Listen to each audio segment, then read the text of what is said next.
Hey everyone, welcome to Q&Andy. This is fun. One of my guys with us this week. I can't believe anyone ever made him a tournament director, but here we are, tournament director of the Miami Open, one of my closest friends. James Blake, where are you and what is happening in Miami right now? I'm actually in one of the luxury suites at the Hard Rock Stadium in the Miami Open, which is now being used as my office, which when we get to put it in a football stadium, we have a lot of cool features. So one of them is that half the stadium isn't used because we have a 16,000 seat stadium inside of a 60,000 seat stadium. And so on this whole side, we've got luxury suites that are used for my office and for the top 8 seeds on the men's side and the top 8 seeds on the women's side get suites, and they're pretty excited about it. They clamor for these pretty hard every year. Just so we know what level kind of diva we're working with you here, if you did cartwheels across your office, how many cartwheels could you do? That's a good question because it's an if I could do a cartwheel. I'm gonna say 2, maybe. I can do 2. It's not. I mean, So it's not that big a diva. I can do 2. Yeah. But they did the good thing for the players is they can fit a full massage table in here, and they all request massage tables, and so they basically treat this as their training room. They all have a bathroom, so they're all pretty comfortable in these. That's good. 2 cartwheels and a toilet. I like it that we're keeping it humble. All right, James. So the way Q&Andy works is our listeners send in a bunch of questions. We preview that you were coming on. I don't know what the questions are. Techie Sean and Mike do. So if anything is too far, hopefully it doesn't affect our friendship. What do we got? I'm a little nervous right now. Yeah, me too. Don't be. And obviously, thank you to everybody for sending everything to Q&Andy, dropping us DMs, sending us videos. Really appreciate it. But Andy, you actually had a question that you brought up beforehand that you were talking about Yala. You were talking about Joao Fonseca. Yeah. And really, I think it's a perfect time to ask this question. Yeah, good call. So, I mean, it started with me talking shit before you came on. It was basically like, is James going to mess up the Fonseca thing again?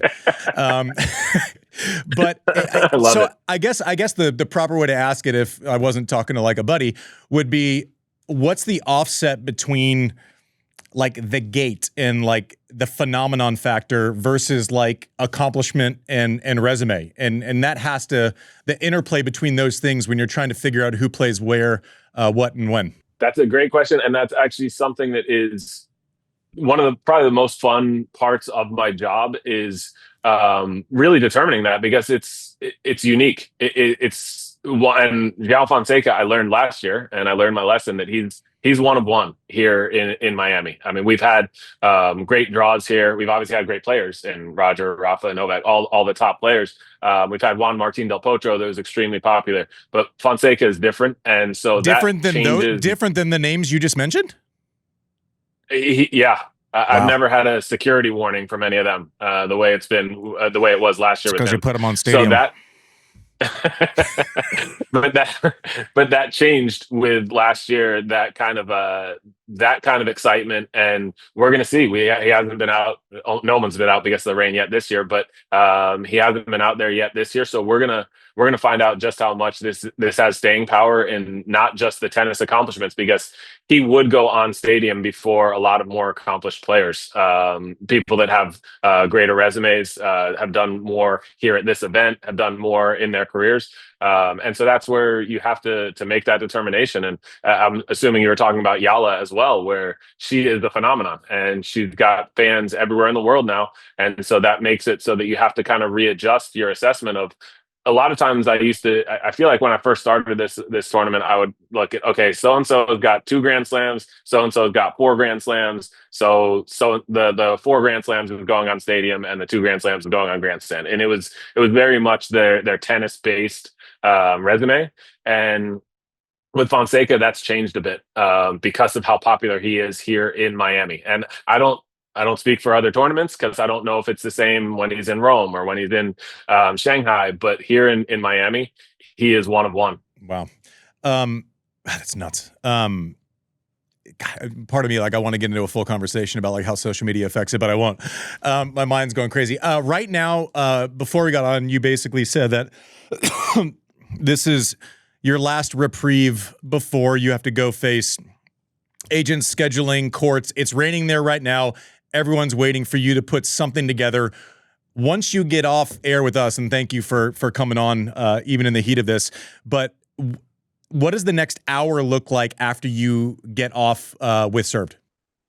Well, it's going to be going to both tours, and so actually, right now they're waiting to do this together. A lot of times it's earlier in the day, and I get a chance to visit with the WTA and the ATP separately and figure out, okay, exactly what do we want to do, how do we want the schedule to look, and they have their ideas, I have my idea, and it's just kind of it's coming to a lot of compromises, which is a big part of what I do is, okay, let's see what works for WTA, let's see what works for the ATP, let's see what works for the media, let's see what works for the players, because every day we also get requests, like you said, from agents, sometimes from the players directly, sometimes from the agents saying, okay, so and so doesn't want. It's amazing. No one wants to play first, and no one wants to play last. So everyone wants to play second, third, or fourth, and there's only so many of those spots. So we got to figure out who we're gonna make happy, who we're gonna be a little upset, and where it fits into our master schedule. Because we have a master schedule that we've done months ago of which matches go, which ATP matches, when an ATP match is on Stadium, and when a WTA match is on Stadium. So we have to go through that, fit it all in, and then make sure the media is okay with it, because they have to have a sort of a through line. The media for the world feed has to have a bit of a through line to make sure there's no break. Like, I can't put women's matches for all women's matches first, and then all men's matches second, because then you don't have anywhere for that world feed that's on the WTA side to go. They've got no match, they've got a break and dead air. So you got to figure out, okay, how are we going to put this little puzzle together? And that's kind of what I'm about to do. And it's going to be a little more complicated right now, because now we need to fit so many more matches in with the fact that it's raining and we're possibly canceling a whole day. And that's difficult early on. You know how many matches are on right now, and players want to have a little bit of rest and a little bit of break, and we're doing the best we can. Mike, let's turn it over to our listeners. I would be so bad at your job, by the way. So be like, I want to play here. I'm like, I want to toilet see man at a goal. Get the fuck out of here. Mike, go ahead. They would respect you that. They would respect you saying that, though. If you were doing it, they would respect that you're saying that and saying it directly. They do respect if you proactively go into the locker room and tell them, they respect that. I'd get fired in a day. Go ahead, Mike. Well, I think that's a good segue. We'll keep that thought process going with the challenges of what you're dealing with the next 24 hours. Phoebe wrote, what's the biggest challenge you have had so far as a tournament director? Ooh. So I've said plenty of times that pretty much every year there's something new that comes up with. So I'd say the biggest one might have been last year with Fonseca, with dealing with that, with all the fans and the craziness around security and never having that. Before that, I would say there was the tragedy of Arina Sabalenka's former boyfriend, and that happening during the Miami Open. And we had to do something that was at the time unprecedented, with changing the schedule completely just to allow her to still play. So yeah, kind of every year we've got something new. And this year it was the torrential rain at the start with the stadium court having a few issues. So we just kind of have to work around all of it. Next up, we got from Pablo. How is Miami's tournament innovating to stand out from the rest? Well, I think we're innovating I feel like so many of the thousands are really improving and getting so much better. I think for a long time it was Miami and Indian Wells, and now all the others are really, really stepping up. Cincinnati is incredible. So what we're doing is we've added so many events that can be for the enjoyment of the casual fan as well. I think diehard tennis fans have always had a great time at the Miami Open, but we add things on the outer concourse, whether it be to really bring the culture of Miami to it, whether it's the food, the murals, and we're adding padel this year, which I probably pronounce wrong because some people get mad at me when you say padel. Some people get mad when you say paddle. I've done a bit on this before. You say paddle, they say padel. You say padel, they say paddle. There's no win. Go ahead. Exactly. So I don't know how to say it, but we're having that sport, and we're having a tournament on the outside here, and we're loving it. I love the fact that racket sports can commingle and coexist and actually work together. So we've got that outside, and we've got a wheelchair event in the second week as well. So we're trying to be inclusive of just about everyone that wants to be a racket sports fan. Everyone go watch wheelchair tennis. No offense to padel. It's like the craziest athletes you'll ever see. Go watch wheelchair tennis as a sidebar. James, as you were talking, and you mentioned kind of the other Masters 1000s, how much do you all talk right? Is it more of like protect your IP if you come up with a great idea and be the one that innovates it, or do you all just trading ideas? No, I think there's a lot of communication. We've got a staff that's here that's here 365 days a year, and they do talk to the other tournaments and see how they're innovating, see what they're doing. So I mean, as I said, I think when I first started, it seemed like a lot of people wanted to pit Indian Wells versus Miami and which is going to be better. And I never wanted to get into that. I never had that competition with Tommy Haas or anything like that. I said like, hey, we're not competing. We want what's best for the sport. I mean, both of us love this sport. That's why we're still involved in the sport. So we want what's best. And so if they come up with something that's great, like I think before we came on, I was talking to Mike about these suites. And I said, hey, the US Open stole our idea in the COVID year when they had these suites available. They gave them to players, and I loved it because the players were happy. If we can make players happy and we continue raising the stakes for all the slams and all the Masters 1000s, we're happy with it. If it comes from us, even better. But if it comes from Indian Wells, if it comes from Rome, if it comes from Shanghai, we're gonna take it if it's a good idea, and we're happy to do that. And we're happy if anyone else takes our good ideas. That's cool. I think that kind of leads into having good ideas before and all the pre-planning that you have. And then Aiden had a question about what your average day would look like, not in the immediate build up to the tournament, but day to day during the tournament. And obviously there's things that throw you for a loop, but what does your day start like? What are you starting off with? And then how are you adjusting? During the tournament, it's funny. My wife jokes that it's the only time in my life I've ever had a real job, because I was actually just texting her the last couple of days, like I'm on the work diet because I missed lunch. I think I had breakfast yesterday at 5 p.m. was the first time I got to have a meal, because right when I got in, I had some things I had to do. But there's a lot of different things. One of them is there's always ticket requests, there's always credential requests, and I know that seems like trivial, but it still takes time to set those and make sure people are happy. Then yesterday, it was a lot of adjusting with the schedule and then going back and forth with the tours and compromising over. There was something that ended up being really interesting without getting into the nitty gritty of it. There was something that we were going to basically ask the WTA to make a compromise with the ATP. And as we got further and further into the conversation, we realized the better solution is actually the ATP making a compromise and giving something up for the WTA. And it worked out. And just the fact that we're able to talk through those things. So maybe my process takes a little longer, but the way we get to the end result and everyone understanding why we got there, I think that ends up working out great.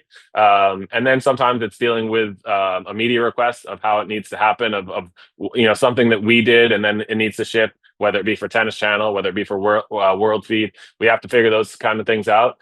And then otherwise, it's just kind of walking the grounds, making sure everything's going as planned, making sure that all the banners are right, all the food trucks are running smoothly, everything is going right. So it's just a little bit of everything, and all the days change. And then as the second week goes, there's less players around, so you don't have as many player requests, things like that. But then it also becomes that some of the important executives are coming in, some of the sponsors, some of the heads of the sponsorship come in, and you got to make sure that they're happy that they're getting all that they paid for. So then it kind of shifts a little in the second week. You talked about requests, and Susie had a question. What's the craziest request you've gotten as tournament director from a player? Oh, name names. I will definitely not name names. I'm trying to think what have been some of the craziest ones. Make it rhyme. We'll guess. I would say probably the craziest was someone was pretty unhappy that we wouldn't allow them to come into the Hard Rock Stadium all around with their electric scooter, because they wanted to be zipping around everywhere. I was like, you realize there's thousands of people that are coming through these halls all the time, and you can't just zip through, and it's a little bit of an insurance risk. So no, you cannot bring your electric scooter and zip through, all the way to the court, to the practice courts. No, sorry, couldn't do that one. Man, that's crazy. Who was it? All right, Mike, go on, keep going. All right, that's enough. That's enough tournament stuff. We had a couple questions about play and history, and the first one was from Elias. Sean, if you want to play that. James, for you, I was at the U.S. Open in 2005 and was lucky enough to watch you play Agassi. I think I was on the 13th row and lost my voice that night yelling that entire match. Just wanted to see what are some of your memories from that absolutely epic five-setter. Oh man. First of all, I love the fact that people still remember that match. It's over 20 years ago, and I was so angry when I lost that match because I'm a competitor and I want to win, of course. But and I was so annoyed that Andre said, we were all winners. Tennis was the winner tonight, and I was like, no, it wasn't. You won. I was so angry, but. Looking back in retrospect with a calmer head, he was right. The fact that people still mention that 20 years ago, of course, I remember the tiebreak. Just the level of tennis. I never have gone back and really watched the whole thing through, but I do remember that tiebreak was such a high level of tennis. I don't think there were any errors. I think it was winner after winner after winner. I'll probably always remember the point that was 6-all, and he hit a drop shot after a long point, and I still kick myself. I should have never gone back. Tried to go back behind him and hit it behind his backhand, and you pay for that when you go to the Andre Agassi backhand and he's standing in place, and I did. So I remember that, but I also remember the feeling I got and the vibes from the crowd, and the fact that crowd was still there at 2 a.m. and going absolutely berserk, and that made me feel special, and made me. It's the reason we put in all the hard work and everything we do on the practice court for those kind of moments. I remember that year I lost first round in epic fashion, and I was having a hard time dealing with it, so I went straight to Vegas. And I remember watching James's run from the blackjack table. Pretty much, you and Neps kept winning, and I was like, "Yeah, yes. Boys, woohoo!" Yeah, that was my memory. But that match was amazing. Oh, and side note, beat a guy named Nadal that year, if I'm not mistaken, at the U.S. Open. Yeah. That guy ended up being pretty good. He's okay. I hope you had a good run at the blackjack table too. Then crushed it. Made all the prize money that I didn't make during that tournament. Go ahead, Mike. Perfect. Sure. All right. Last question that we have for you is from Megan. And she said, I remember the incredible final you and Andy played in Indianapolis in 2006. You edged him in the third set tiebreak and said it was the best I've ever played, then better. And the real question is, was that the year Andy is rumored to have gotten sick on Taco Bell? Also, there's a rumor that he got into a bar fight in Indy. What do you know about those things? So you want James to answer if I got food poisoning and got into a bar fight? Yeah, that's what it said. First of all, please don't take away from that win of mine against him to say that he was sick on Taco Bell. It wasn't. Don't worry. It wasn't. I'll level set. I was not sick. I played off my ass, and you were hitting return winners, and it was really annoying. That was one of the best matches I think I ever played. I was so happy to play that. That tiebreak was another epic tiebreak where I still remember every point went to serve except for the only one I won. I had no business winning. I absolutely just threw myself out there, got my racket on a return, and Andy basically put it away. And I had on the full stretch, guessed right, and hit one of the only probably backhand down the line winners I've ever hit in my career against Andy. But I mean, full stretch, I made that, and that was the only point that went against serve. So I was unbelievably lucky to win that. But I also remember one thing I remember from that match, it was crazy hot. And I was down a set looking like no chance I was going to break Andy. And I'm just thinking, what am I doing? There's no way. I cannot figure this out. But I just kept telling myself, okay, just find a way to hold every time. Find a way to hold. See if I can hold and just stay in this. You never know what's going to happen. And I mean, the way I played, like I said, I got lucky in the end. And every once in a while, I had to beat Andy, even though he beat me the lion's share of times that we played on tour. But I had to get that one, and it took a very, very lucky shot for me to get there. I'm glad this was a great question. I'm glad you got to reminisce about that. Well, I have to deny a bar fight. This is great. Yeah, I didn't hear about the bar fight. I you were getting into bar fights? I mean, no, it's not that surprising, but I've never been in a bar. Well, no, I didn't get in a bar fight that night. I will tell you though, like you talk about like sometimes you walk off and like you're pissed at stuff. I was in a tailspin at the beginning of that year. Like I was like top 10 forever, and I lost to this skinny little guy at Wimbledon third round named Murray. He was like 12 years old. And I was like, how am I losing to this kid? Anyways, but I started with Connors and I started playing well at Indy. I remember. Do you remember our practice? At Indy? Yeah, I think so. I started playing okay. So, yeah, I think it was the first day we both got there, and obviously we're friends, so we talked about it beforehand. We practiced. We got off the court. Me and Brian. First thing Brian Barker, my coach, said is, "Andy's back." And absolutely, like we could tell the way you were playing, you were back to being confident, you were back to playing aggressive. You had like a clear plan with what you were doing, and it was back to being Andy. And then you went on the run and you made finals of the Open that year. Lost to some jerk named Roger. Yeah, that guy again. There was I'll tell you that like sometimes you walk off and it's like you're mad you lost a match. So I was less mad because it was James. Like I'd love to say the thing you want to beat everyone the same. I didn't work like that. I was happy for James. But like I like the next morning I got up and like leapt out of bed because like James said, I actually felt like I had something. I'm like, he had to play that well. And at that point, I mean, James was just knocking on he was right around the corner from being top 10 at that point. Maybe you already were there, but no, you were there. You got there in earlier that year. I remember it was in Miami, maybe. Or something, or you overtook me. Indian Wells. Yeah. You made. I was supposed to play you. I was supposed to play you to get to top 10, and you lost to Igor Andreev. So I had to play Igor Andreev to get to the top 10. You're welcome. Thank you. Yeah, no problem. I'm sure you were really disappointed about that. For my chances of getting to the top 10, I was happy. For you, I was a little saddened, but that helped my chances of getting there to beat Igor Andreev instead of you. That was a good one. It's just funny. So I don't hear the questions for Q&Andy. They just receive them, unless there's one that's like weird, and they'll be like, "Should we ask this?" And so they asked me, "Did you and James get in a bar fight?" I'm like, "With each other?" That was my first. I'm like, no, we were fine. Like it was fun. He had probably to like buy dinner the next week, but it was all good. We didn't get in a bar fight. No, that is pretty funny. No, I can't remember going to too many bars in Indianapolis to even get into a bar fight. Yeah, me neither. I went to a bar that night for sure.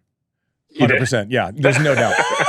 There's no doubt. Anyways, James, get out of here. Everyone go to MiamiOpen.com. Go get your tickets. Watch on Tennis Channel. Listen, it's a great destination. Go down there, get some sunshine once the rain finishes. Check out all the stuff at the Miami Open. James, I know time is, there's not a lot of it for you today, so I appreciate you coming on with us. My pleasure. Thanks, guys. And we will see you next week on Q&Andy. And tune in next Tuesday. Alex Yala, the phenomenon. We're actually going to shoot it right now, so be sure to tune in next Tuesday for that interview. Nice of her to make time during what I'm sure is a very busy week, where it all started a year ago in Miami. We'll see you.